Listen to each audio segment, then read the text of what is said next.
What you're looking at right now is not just a car.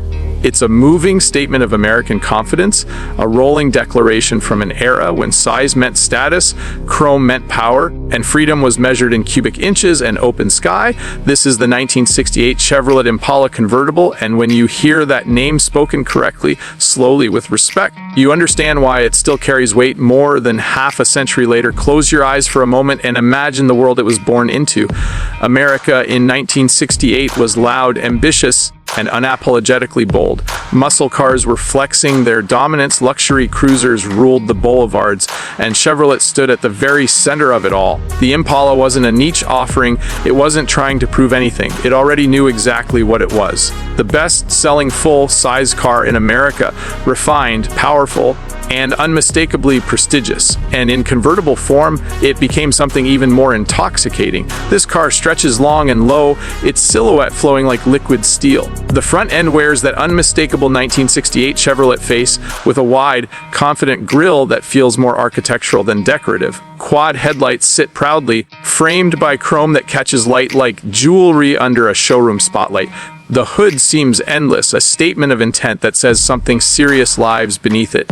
And it does. Under that sculpted hood rests the heart of this machine, the Chevrolet 350 cubic inch small block V8, a motor that would go on to become one of the most legendary engines in automotive history. In 1968, this engine represented the perfect balance: smooth, torquey, refined, and endlessly capable. Not a high-strung race motor screaming for attention, but a gentleman's V8 delivering its power with confidence and composure. Paired to a turbo hydromatic automatic transmission, this Impala was designed to glide, not lunge. Effortless acceleration, seamless shifts, the kind of driving experience where speed arrives without drama. And that's the luxury here. Not excess noise, not aggression, but authority.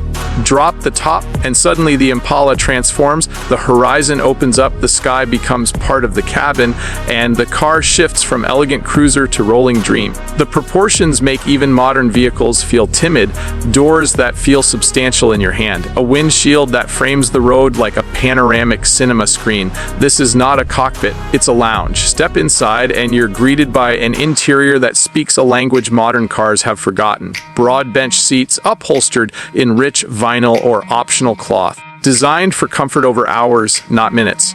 The dash stretches wide, symmetrical calm, with clean instrumentation and chrome accents placed with intention. Nothing is rushed. Nothing is cluttered. Every control feels deliberate, weighted, mechanical in the most satisfying way. This is a car you don't rush through traffic. This is a car you let breathe. You guide it, you float it down the road. The suspension absorbs imperfections like they don't exist, the wheelbase smoothing out the world beneath you. At highway speed, the Impala feels planted, serene, almost regal. The V8 hums quietly, barely above a whisper, reminding you it's there without ever demanding attention. And that's where the 1968 Impala Convertible truly separates itself from muscle cars of the same era. This wasn't about proving dominance at a stoplight. This was about presence, about arriving, about being seen without trying. It's no accident this car became deeply woven into American culture. From Hollywood films to soul album covers, from Sunday cruises to summer nights, the Impala Convertible became a symbol of freedom. It wasn't owned exclusively by one group, one class, or one generation. It belonged to everyone who understood that driving could be more than transportation. It could be an experience. The rear of the car completes the picture with triple taillights on each side, a Chevrolet signature that feels almost ceremonial, wide, horizontal, and unmistakable even at a distance.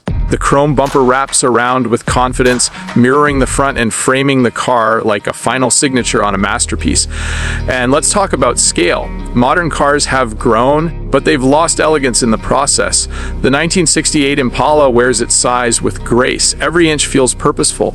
It doesn't feel bloated, it feels composed, like it was designed by people who understood balance, proportion, and restraint even in abundance. Driving one today is like stepping into a different rhythm of life. Traffic feels less stressful. Roads feel more cinematic. You don't just go somewhere, you make an entrance. Gas stations turn into conversations. Strangers approach with stories, memories, respect. Because this car carries history in its sheet metal, it reminds people of a time when cars had personalities, when design wasn't filtered through algorithms and wind tunnels alone, and when that 350 V8 comes alive, you feel it in a way modern turbocharged engines can't replicate. There's warmth to it. Soul, a mechanical honesty that connects your right foot directly to the heartbeat of the car. The sound isn't aggressive, it's confident, deep, smooth, unmistakably American. This is why the 1968 Chevrolet Impala Convertible continues to command admiration today. Not because it's rare in the traditional sense, but because it represents something rare in spirit: confidence without arrogance, luxury without excess, power without chaos. In a world obsessed with speed, screens, and specifications, this car reminds us that true luxury is how something makes you feel, the way the sun hits the hood, the way the wind moves through the cabin, the way time seems to slow just a little when you're behind the wheel. The 1968 Impala Convertible isn't chasing trends. It isn't trying to be rediscovered. It never left. It simply waited for the world to remember what greatness looks like when it's done right. And when you see one rolling by, top-down, chrome-glowing V8 humming softly into the distance, you don't just see a classic car. You see an era, you see ambition, you see America at full confidence, cruising effortlessly into the horizon, exactly as it was meant to be.